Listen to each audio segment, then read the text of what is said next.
Iran और America में बढ़ती टेंशन और सीज फायर के टूटने की आशंकाओं के बीच एनर्जी क्राइसिस को लेकर पीएम मोदी ने देश की जनता को अलर्ट किया। फ्यूल खर्चों में कटौती, गोल्ड खरीदने को लेकर यूपी के सीएम योगी समेत 5 राज्यों के मुख्यमंत्रियों ने एक्शन भी शुरू कर दिया है। सीएम योगी ने मंत्रियों और अधिकारियों को तेल की खपत कम करने और गाड़ियों को सीमित इस्तेमाल के लिए कहा है। एमपी के सीएम मोहन यादव ने मंत्रियों के काफिले में की गाड़ियों में कटौती की है। दिल्ली की सीएम रेखा गुप्ता ने भी लोगों से पीएम मोदी की अपील को मानने की सलाह दी है। एनर्जी क्राइसिस पर पीएम की अपील का बड़ा असर।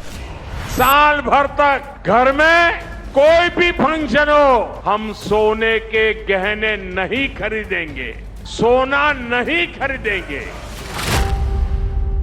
पीएम मोदी की अपील, एक्शन में योगी, फडणवीस और मोहन।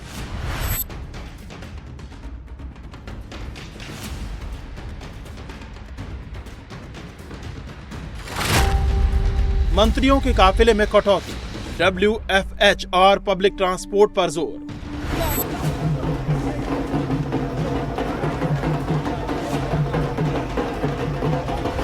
स्कूटी पर सवार ऊर्जा मंत्री और ई रिक्शा पर सवार नेताओं की ये तस्वीरें पीएम मोदी की उस अपील का असर है जिसमें ईंधन बचाने की सलाह दी गई है।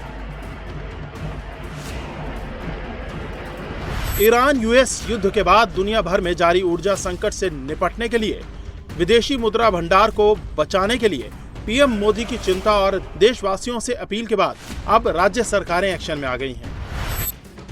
शुरुआत यूपी के सीएम योगी ने की और प्रदेशवासियों से प्रधानमंत्री के आह्वान से जुड़ने की अपील की। सीएम योगी ने ईंधन की खपत कम करने और सोने की खरीदारी से बचने की सलाह दी, तो एमपी के सीएम मोहन यादव ने भी मंत्रियों के काफिले में कटौती का ऐलान किया। इधर एक्शन महाराष्ट्र में भी हुआ और सीएम फडणवीस ने राज्य के मुख्य सचिव को विभागों में खर्च और ईंधन बचत को लेकर विस्तृत योजना तैयार करने के निर्देश दिए हैं। तो गुजरात के सीएम भूपेंद्र पटेल ने पीएम की 7 सलाह को मानने पर जोर दिया है।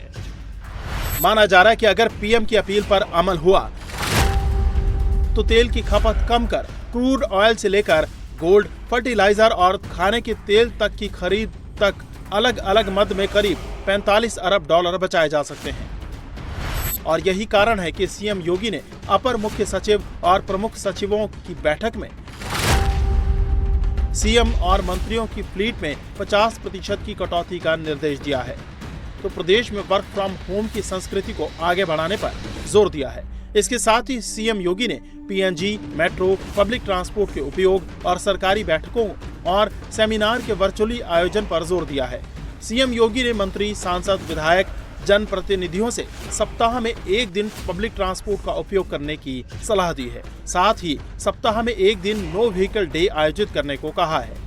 ईंधन एक ऐसी चीज है जिसका हर नागरिक, मैक्सिमम नागरिक इस्तेमाल करते हैं, चाहे बाइक वाले हो चाहे कार वाले हो। तो हम कारपूल का इस्तेमाल करें, अपने पब्लिक ट्रांसपोर्ट का इस्तेमाल करें।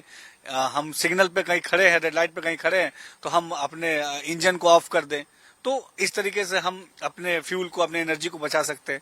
तो एक बहुत सकारात्मक कदम माननीय मुख्यमंत्री जी का, माननीय प्रधानमंत्री जी का आह्वान पे माननीय मुख्यमंत्री जी ने हमेशा सकारात्मक तरीके से काम किया और निश्चित तौर पे प्रदेश और देश आगे बढ़ेगा। यही हमारी डबल इंजन की सरकार की सोच है। यूपी के सीएम योगी आदित्यनाथ ने प्रधानमंत्री की अपील पर अमल किया, तो मध्य प्रदेश के सीएम मोहन यादव ने भी अपनी कारकेड में 13 की जगह 8 गाड़ियां ही रखने के निर्देश दिए हैं। साथ ही प्रदेश में गाड़ियों की रैलियों पर रोक लगाई गई है।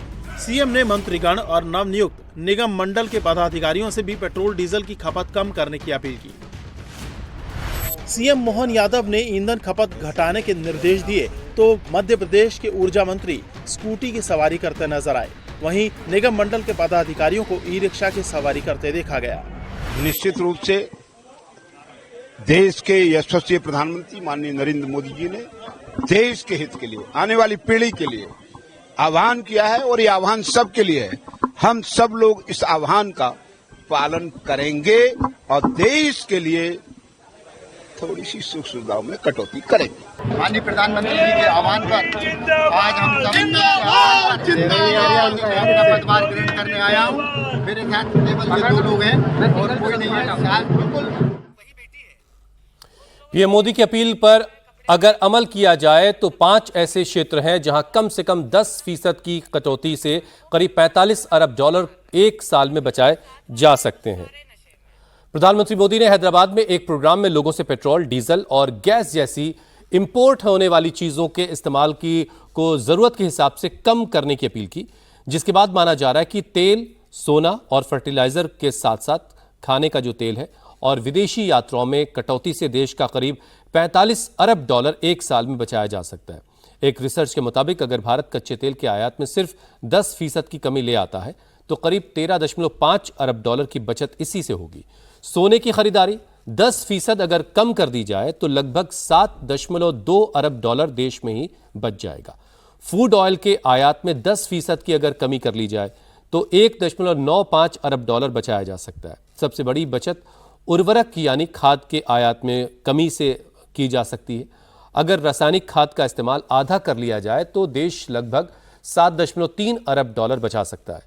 इन 4 क्षेत्रों में थोड़ी सी कटौती से कुल मिलाकर करीब 30 अरब डॉलर की बचत मुमकिन है। That today we are in a situation where, unlike other countries in the world, which have had to either face severe problems in terms of availability and supply, or where prices have gone up 50-60%, the Honorable Prime Minister's statement is very visionary. It looks to the future. There are certain activities which we can curtail. It's not that something is going to happen. That's all negative, panic-creating activity.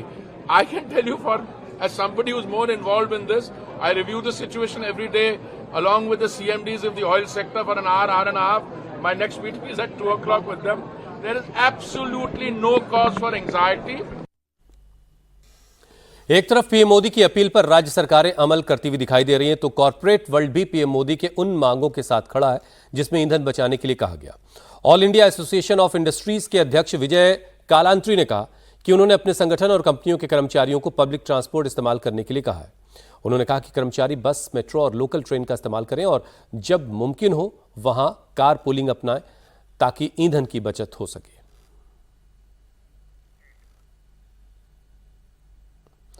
और अब देखिए दिव्यांगजनों के लिए हमारा खास bulletin.